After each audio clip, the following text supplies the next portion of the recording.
কবরস্থ ব্যক্তি কতটা অসহায়, বছরের পর বছর চলে যায়, তাদেরকেও খোঁজ খবর রাখে না।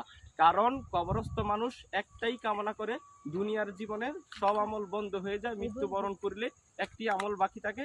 3টি আমলের মধ্যে একটি আমল হচ্ছে তার পাশে, কবরস্থ অবস্থার ব্যক্তিটার পাশে দোয়া করা, অনুগ্রহ করা, দান সদকা করা। তারও কিন্তু সময় থাকে না। দুনিয়া এত ব্যস্ততার মধ্যেও কবরস্থ মানুষের খোঁজ কেউ কিন্তু রাখে না।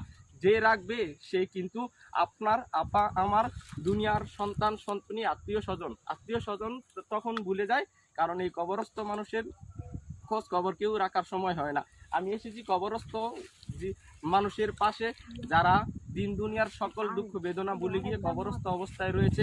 আমি তাদের কাছে আল্লাহর নিকট প্রার্থনা করি, তাদের সকল ভুলভ্রান্তি যেন আল্লাহ ক্ষমা করে দেন, তাদের কবরকে প্রশস্ত করেন। দুনিয়ার জীবনে যত রকম অপরাধ অপকর্ম করেছেন সবকিছু ভুলে গিয়ে তাদেরকে যেন